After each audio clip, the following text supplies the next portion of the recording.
So, following my wife, I also quit my job, and now we're both happily unemployed. What? I had a bad feeling about this. My brother and his wife suddenly decided to move into the house I was paying the mortgage for.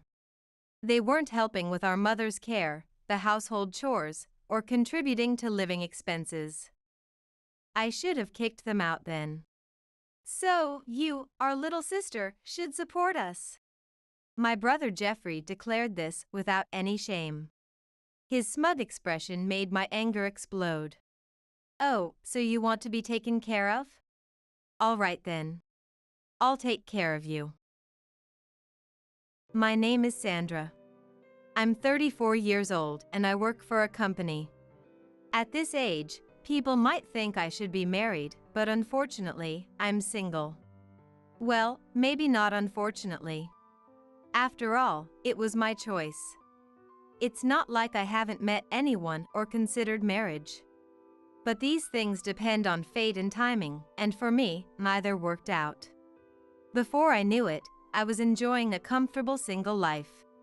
One day, while living this single life, I got a call from my mother. She told me our old house was in terrible shape and she was considering moving. My father had already passed away, and my mother was living alone.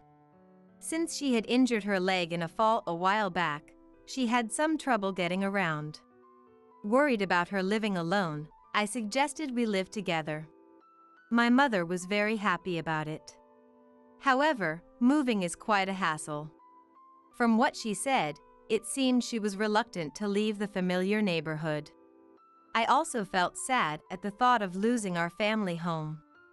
So, we decided to renovate the house instead. Fortunately, I could commute to work from the family home.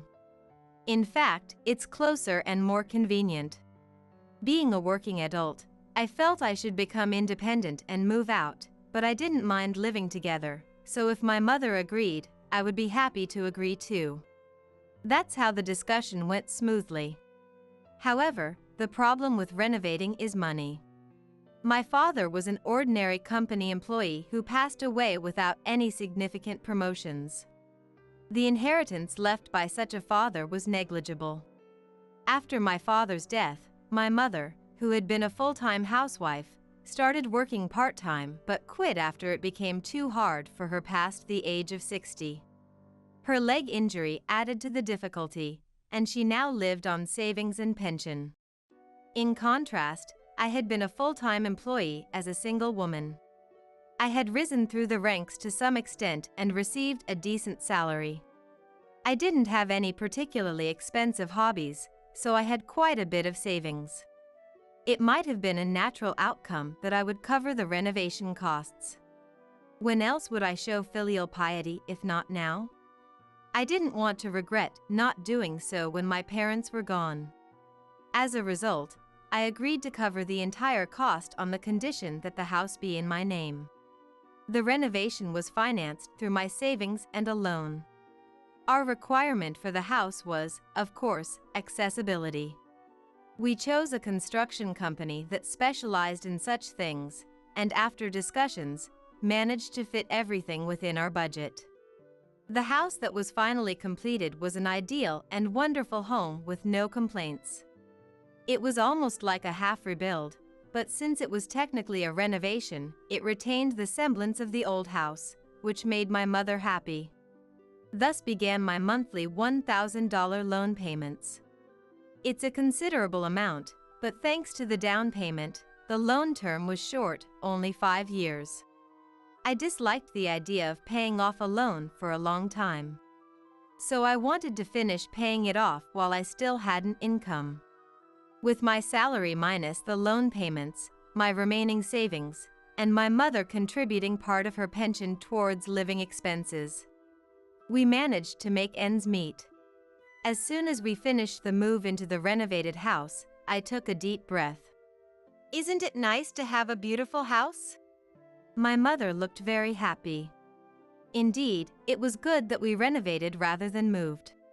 Yeah, being able to sleep 5 minutes longer than before is the best, I said, smiling since my workplace was now closer.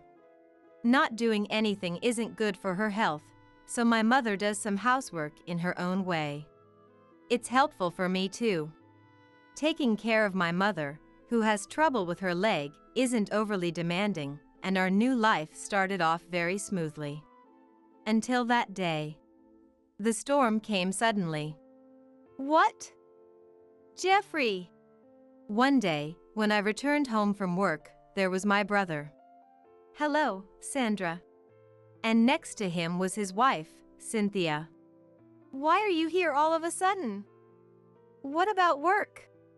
Jeffrey and his wife don't have children and both work. They live not too far from the family home but rarely visit. The only time they show up is to beg my mother for money, and once they get it, they leave immediately. They are the worst kind of brother. Instinctively, I brace myself as my brother grins. I heard the renovation of the family home was finished, so I came to see how it turned out. If you're coming, you should have called ahead. Why do I need to tell you if I'm coming to the family home? Well, maybe not, but... I hold back from saying that since I paid for it and the house is in my name. It feels too petty. But I soon regret holding back. With such a big house, it must be unsettling for two women to live alone, right? We'll move in and live together. My brother said something outrageous. Huh? Why? Because we're living in a cramped apartment. Even though we both work, we're not full-time employees, so our salaries are low. If we live here, we won't have to pay rent or utilities. Huh? Even without rent, there's still the loan, and utilities cost money. What are you talking about? You're the one paying for that, right? No, what is my brother talking about? In the short time we haven't seen each other, his mind seems to have taken a serious leave of absence. Living with someone like him is unthinkable. Panicking. I won't live with someone who doesn't pay rent or utilities, I said. What the heck? You're so stingy. Who's stingy? Why am I being glared at like I'm the bad guy here? Come on, don't be so uptight, right? Cynthia smiled at me, but I'm only going to be as uptight as necessary. If needed, I can be as hard as a diamond. Hey, how about this? Instead of rent and utilities, we'll take care of Melissa. She clapped her hands as if she'd come up with a brilliant idea. Her words made me waver a little. Honestly, I'm busy with work and often have overtime. Even though we live together, my mother is practically living alone. I worry about what might happen when I'm not home, especially during business trips. My mother's leg is still bad, so she can't get out much. Glancing at my mother, who was silently listening to our conversation, I saw a complicated expression on her face. She must be feeling the same way. But you two both work, don't you? So how can you? Before I could finish, Cynthia said excitedly. That's fine. I quit my job. You already have low income, and now you quit your job. Is this really okay? I'm very anxious, but surely my own brother wouldn't do anything too crazy. I want to believe that. All right. But you'll be paying for your food. Sighing, I decided to give it a try and reluctantly agreed to let my brother and his wife move in. Okay. It's sad to have such a stingy and greedy sister. My brother's immediate words irritated me, and I regretted it right away. And that regret would continue indefinitely. Hey, Jeffrey! Why are you home again today? I came home early because I wasn't feeling well. When I came home, Jeffrey was always there. Cynthia, what's for dinner?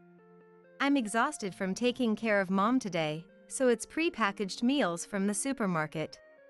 That's fine, but where are these pre-packaged meals? I'm too tired. I mean, it's a hassle. Sandra, go buy them.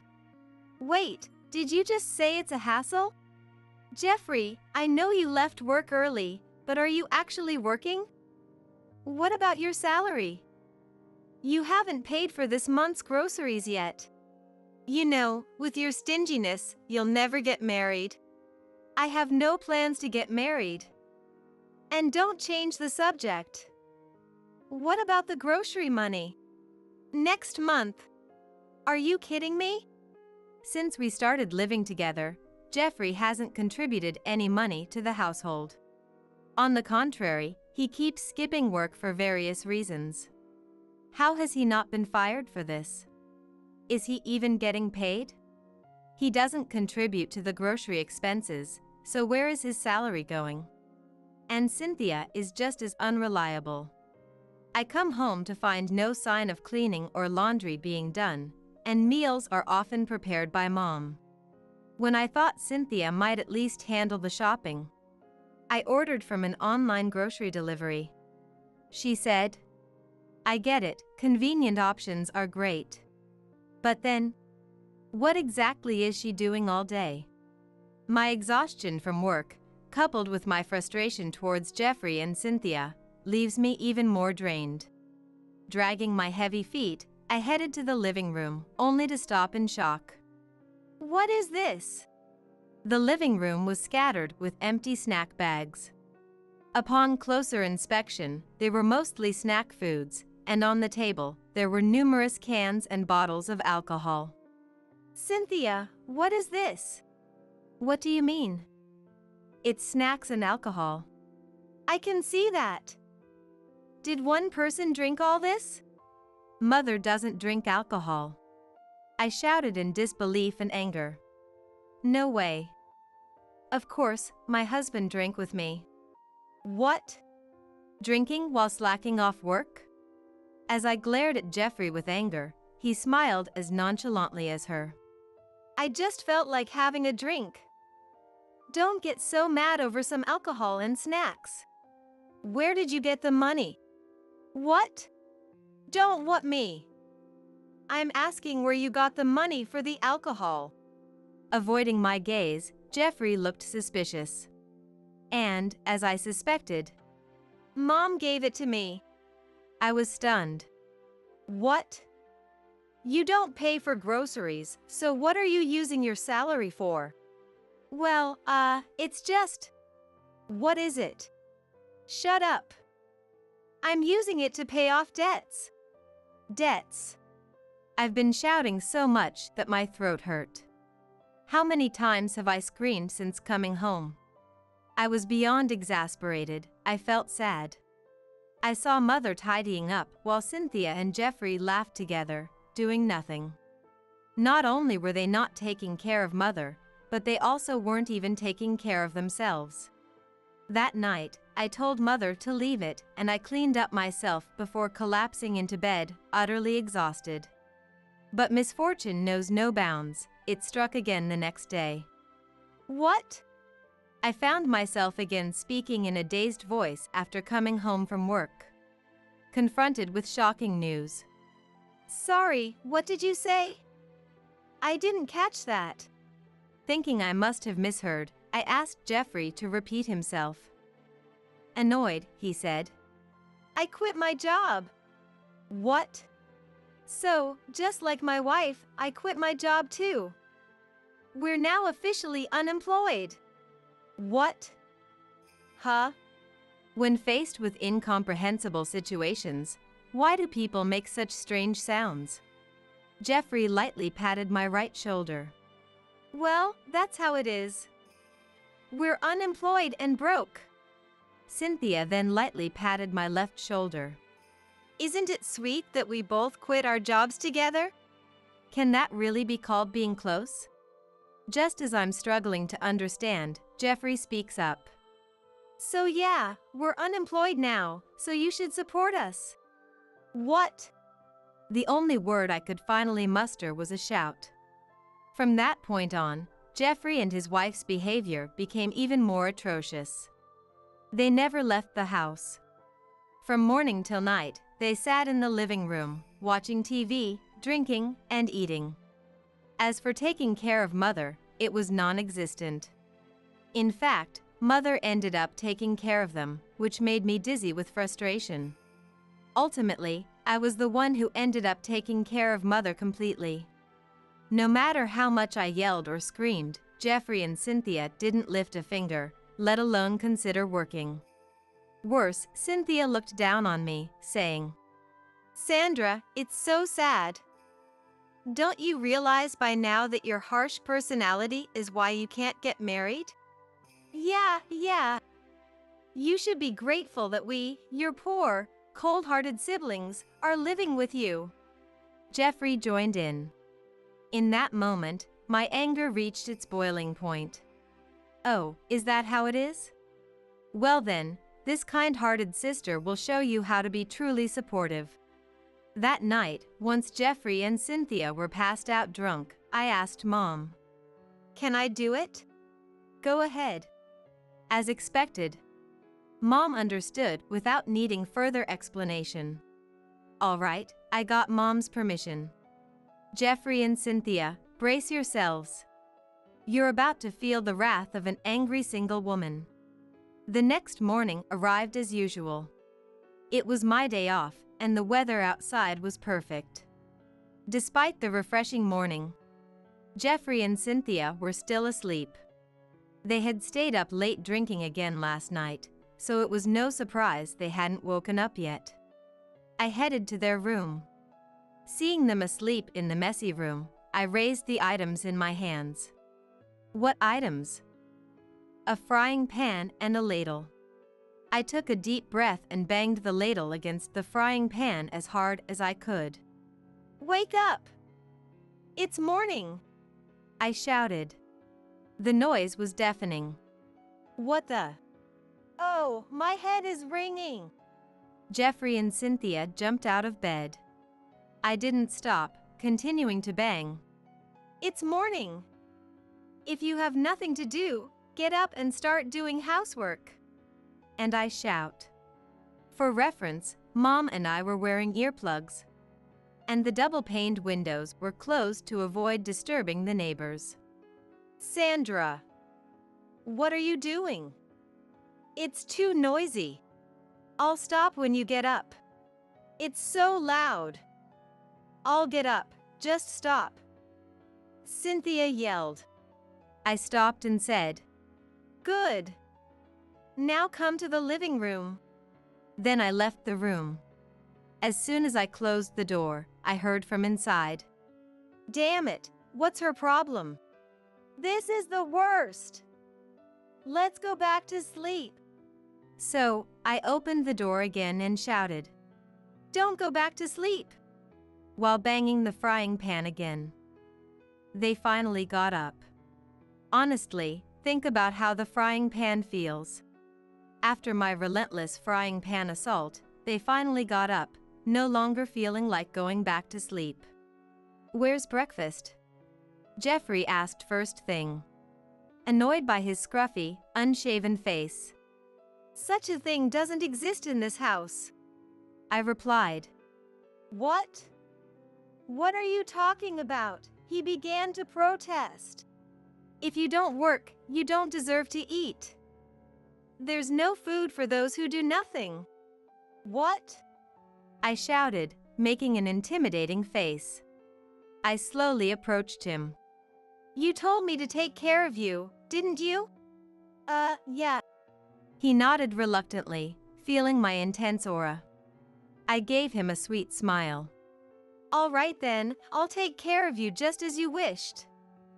Start by getting your nutrients from some sunlight." "What?" "Get out in the yard and start pulling weeds." "Wait, how is that taking care of us?" I said sunlight. Do you know what happens if you stay inside all day, drinking without getting any sun? No, but today's another great day for a drink, right? Of course not. You'll get unhealthy, and the alcohol will taste bad. If you want to enjoy your drinks, you need to get some exercise and sunlight." "What?" Kicking him in the rear, I pushed him out into the yard. As I turned back, I saw Cynthia standing there, her face pale. Cynthia. Yes? Don't you think you've put on some weight recently? Really? I don't think so. Yes, look at these arms especially. I grabbed Cynthia's arm and squeezed her upper arm. What's all this flab? I exclaimed, squeezing Cynthia's arm. Lazing around every day has left you with nothing but useless fat. You asked me to take care of you, and I won't allow you to stay in this condition. I'll whip you into shape. What? No, that's not what I meant by taking care. Taking care doesn't mean letting you get lazy and unhealthy. Do you know what a nurturing game is? A nurturing game? I don't play games.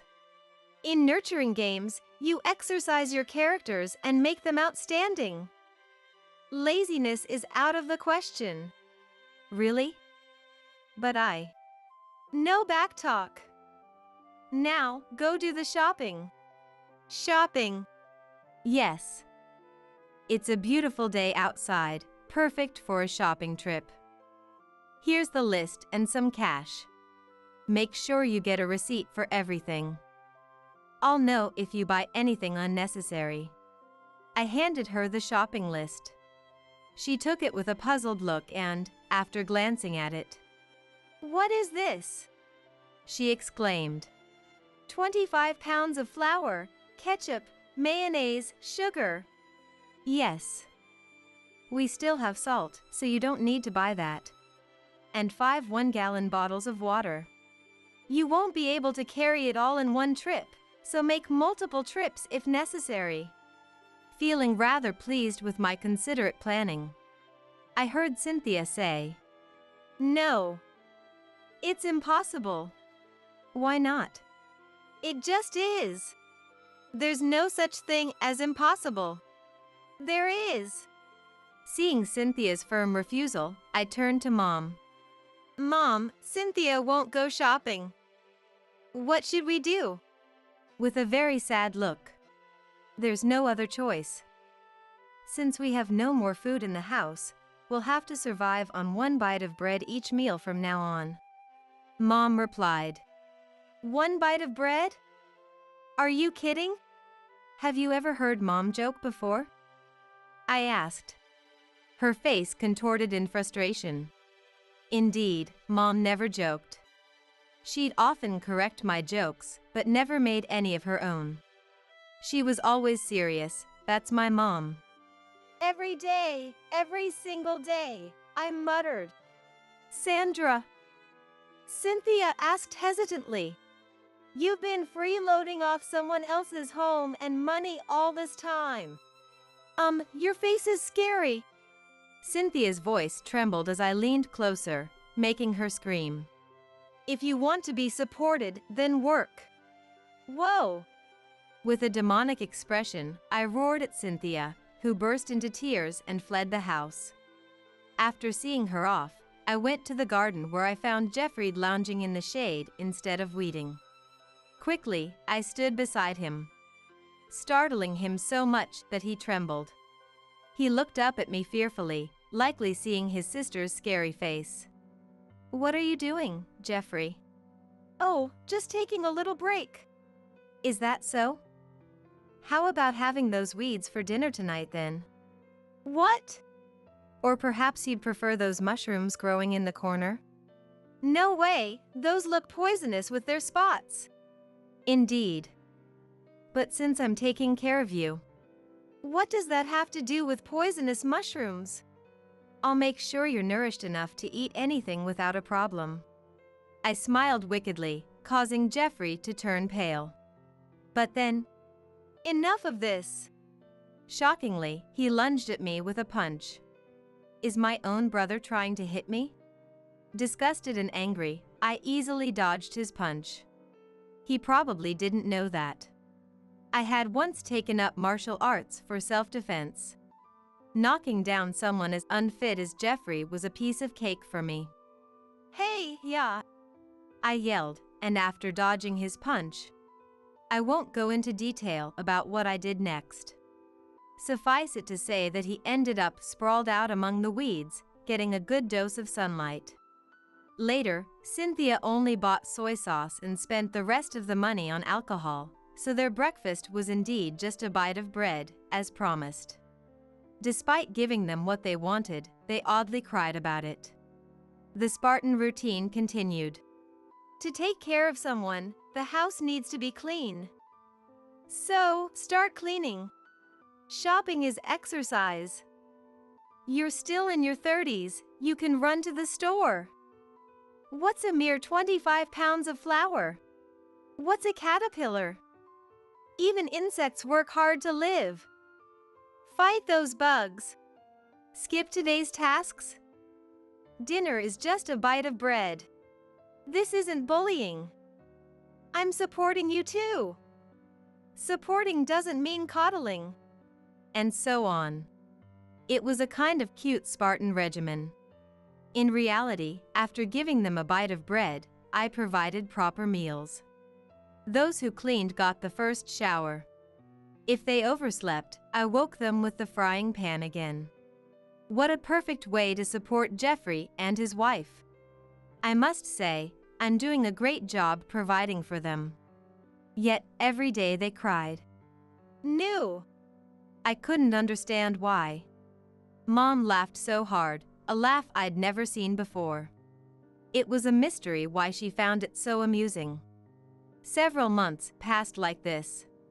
We're leaving, Jeffrey declared, kneeling before me.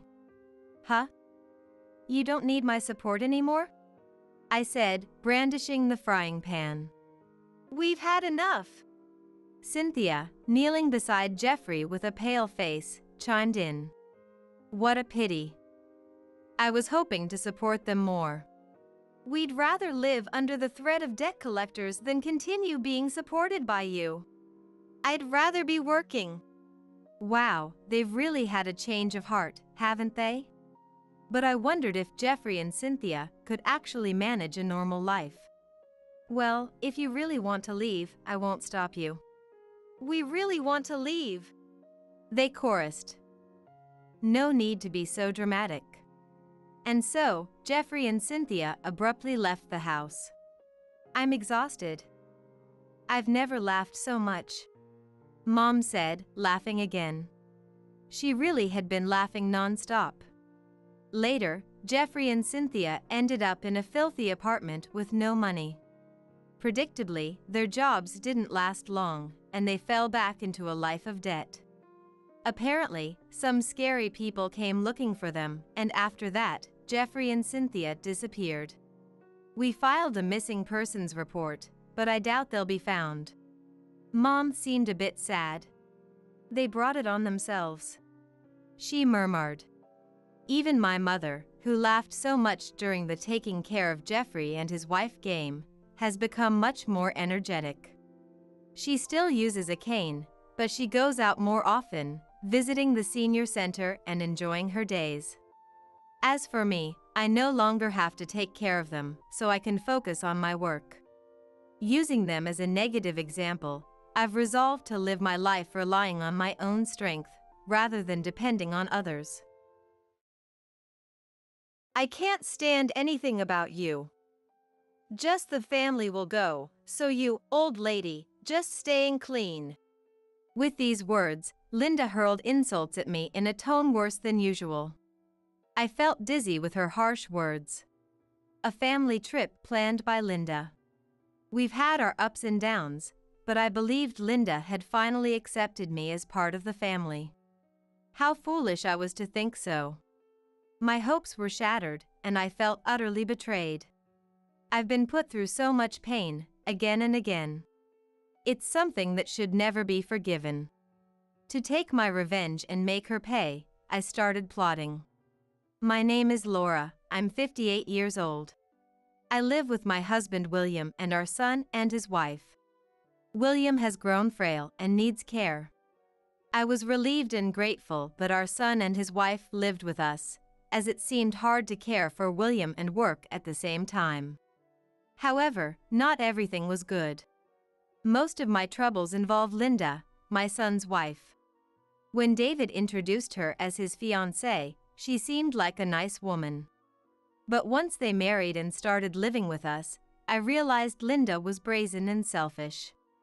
Today was another day her actions angered me. When I returned from work and checked on William, it seemed he hadn't been fed or changed. Exhausted from work, I had to feed William, bathe him, and put him to bed. These tasks should have been done by Linda, a housewife not working outside, or David, who was just idling at home. But the couple didn't help with caregiving or household chores, leaving me to do everything after work. You're always troubled because of me. I'm truly sorry. William apologized, struggling to speak. His words pained my heart. It's not your fault, William. Don't worry about it. I replied with as much kindness as I could muster. The real problem was the son and his wife, who did nothing at home. The reason they neglected household duties was because of Linda. When they first moved in, David was still working, and Linda, being a housewife, I had hoped she would help with some of William's care and household chores. However, Linda shook her head. Why should I be the one to take care of him? Isn't that your job, Laura, as his wife? I vividly remember feeling dizzy at Linda's words. I have to leave the house for over 8 hours due to work. Leaving William without care during that time is absolutely not acceptable. I tried to persuade Linda, but she never agreed. Initially, I thought of quitting my job to care for him, but soon after, David was fired. Now, I'm the only one supporting our family financially. If I quit my job, William and the couple would be in trouble. I couldn't bear to see my dear family suffer. Linda didn't stop there, she even influenced David. At first, David said, I'm not working, so maybe I should help with the caregiving? But Linda scolded him for that. It's all Laura's responsibility, the caregiving and housework. To start saying you can't do it is utterly irresponsible. We can't allow that. Initially confused by Linda's words, David gradually began to believe they were right. Moreover, Linda convinced him. We're living fine even without working, so why make unnecessary efforts? Thus, she made him stop looking for a job. Linda has a strong personality, and according to David, she has always been my guiding light. Trusting in Linda's guidance completely, David has even stopped job hunting and now just relaxes at home. Of course, he doesn't help with any household chores or caregiving. Such a lifestyle is unbearable. I've repeatedly asked them to resume job hunting or at least help with caregiving and chores. But every time, Linda accuses me of trying to turn David into a servant, saying I'm cowardly for not wanting to do caregiving and housework myself.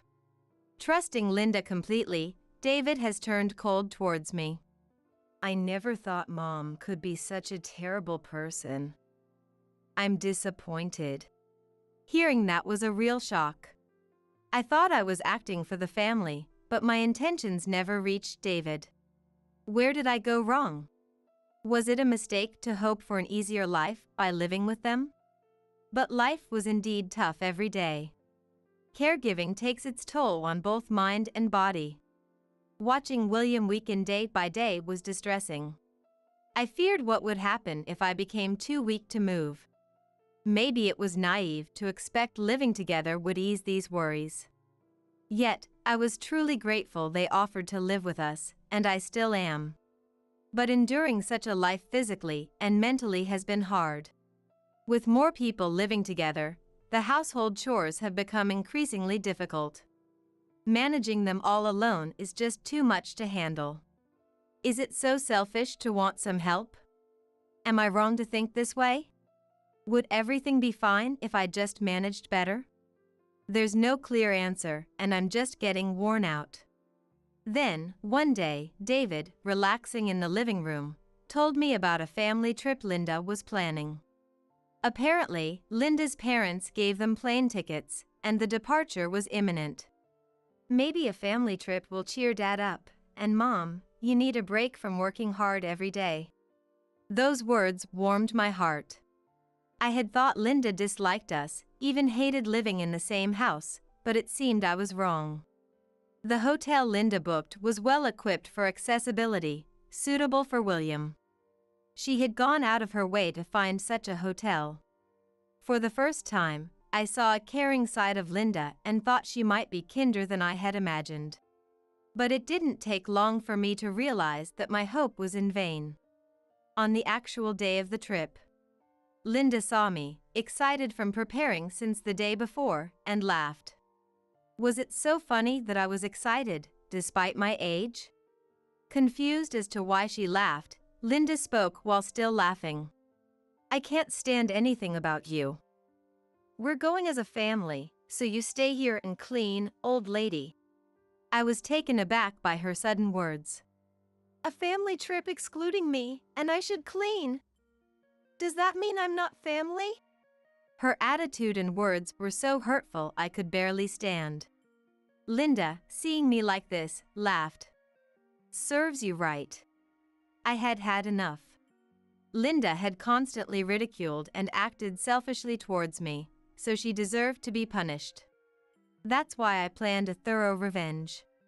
Okay, have fun then, I said. To this, Linda laughed even more. Oh, are you okay with that? Good. We didn't book a spot for you anyway. If you had insisted on coming, you might have ended up sleeping outside. Hearing Linda's words, I let out a heavy sigh. She never intended to take me on the trip. I was not family to her. I was an annoyance to her. It must be for that reason. I thought I had always carefully protected and cherished my family, including my son and his wife, and William. But only my husband, William, seemed to have received those feelings. Laura, are you okay? Even William, whose consciousness was clouded by illness, seemed to realize the heavy atmosphere. Feeling sorry for him, I answered as brightly as I could. I'm fine. But William still looked uneasy. They're taking you on the trip, right, William? I asked. Linda replied. Of course. William is part of our family. If at least William could get a change of scenery, that wouldn't be so bad. Then have a good trip. I'll do as I was told and clean while waiting, I said with a smile. Linda, hearing this, said, I appreciate your understanding. But David, who had been watching us, worriedly interjected. Mom, are you really okay with this? Maybe something can be done even now. David interjected, looking worried. However, Linda glared at him and scolded. What? Be quiet. This is revenge on Laura, who always bullies me. Obedient to Linda's words, David said, Okay. And fell silent, not saying anything more. Then, the time to leave the house as planned approached. The son and his wife, along with William, hurriedly left the house to catch their flight. I sent them off with a smile. I'm not the type to give up here. I had a special revenge plan in mind. And I sent them off with a smile, just for the sake of implementing it. Now, what should I do? I'd like to make them thoroughly experience hell, a fate just like that. With that thought, I started my work. First, I thoroughly cleaned the house. I took all the furniture out into the yard. There was so much dust, especially where the furniture had been. Honestly, it took half a day just to move everything out, but since the son and his wife wouldn't return for a week, it seemed like a good opportunity. I had taken the week off work, and I thought it would be nice to use this full week for my revenge. After moving all the furniture, I spent about 4 hours vacuuming every corner of the house. A considerable amount of trash came out, so I finished vacuuming each room in several turns, then I mopped the entire house. That's how the first day ended. Since I had moved out all the bedding, including the bed, I decided to sleep on the floor. Since it's just me, there's no point in fretting over the details. Surprisingly, it was quite nice to be able to lie down on the floor without worrying about anyone else. On the second day, I cleaned the areas I hadn't been able to get to and started looking for a temporary base. There was a weekly mansion not too far away, so I decided to stay there for a while. Next, I found a mover to transport the furniture. Fortunately, it wasn't their busy season, so I found a mover who could transport the furniture by the next day. In the meantime, I polished all the furniture. All this furniture was bought by me. In other words, they're mine. I would never allow the son and his wife to get their hands on them. That's why I was determined to take them back no matter what. Both the furniture and the house were immaculately cleaned. The furniture looked as good as new, and the house seemed as if it had just been built. After finishing what I could do right away, I walked around the newly cleaned house, reminiscing about the past. I had been indebted to this house for a long time. I think I bought it when my career was just starting to take off. Back then, William was still healthy and working, and we talked about supporting each other in the future. It was also the house where David grew up. Walking around, I found traces that held emotional significance. This is from that time, and this is. Just walking and thinking about it filled me with deep emotions. But it was time to say goodbye to this house. I didn't know whether someone new would live here or if it would be demolished, but I probably would never return here again. That night, I slept while thinking about the house. I was sad to leave my spotless, proud home and tears welled up, but this separation was necessary for my revenge. The next day, the movers came. I had them transport everything to the weekly mansion I had arranged, and I left the house at the same time. Then, I contacted a real estate agent to sell the house. They promptly assessed it and set a price. Due to the age of the house, the price was much lower than when I bought it, but I didn't care. Selling the house was my primary goal. After entrusting the future to the real estate agent, I began living in the weekly mansion and started looking for a new home. I found a condominium with barrier-free facilities, nearby caregiving services, and other convenient amenities. It seemed like a place where William could live comfortably. I contacted the owner immediately, and they invited me to come and see it. I quickly got ready and headed there. The condominium was even nicer than the pictures on the internet. When I arrived, the owner and the real estate agent were there and explained everything carefully. Although smaller than the house I had lived in, it was spacious enough for us to live comfortably.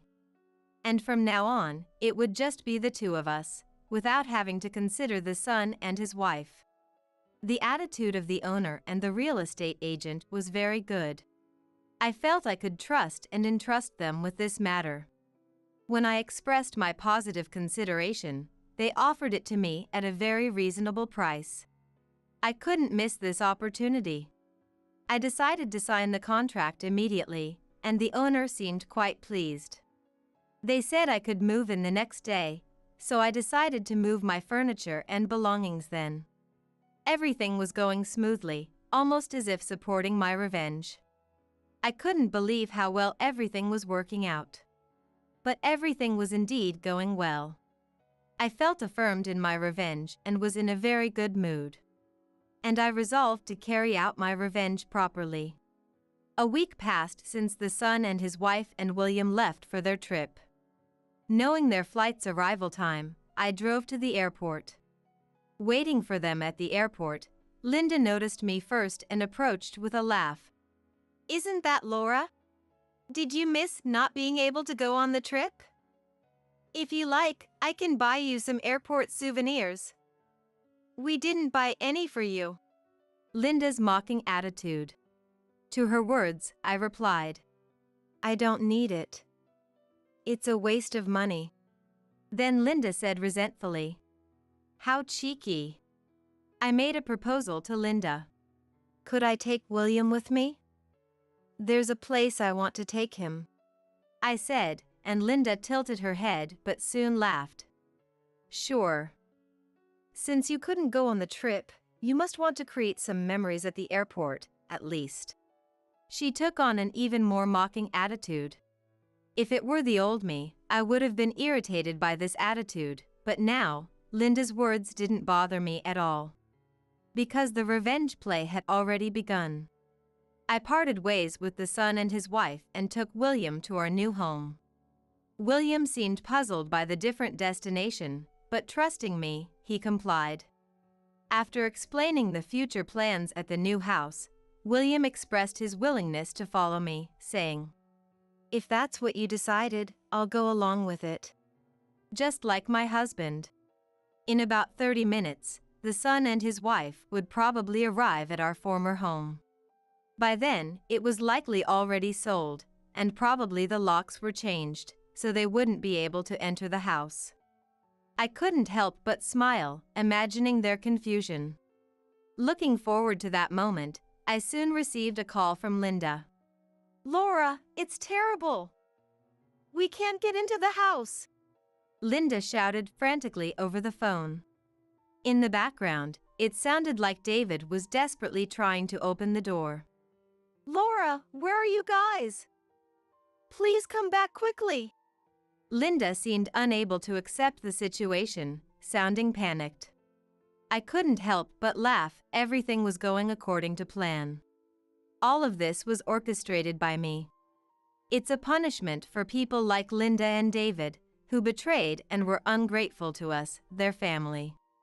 "I'm sorry, but I'm not coming back. That house isn't ours anymore."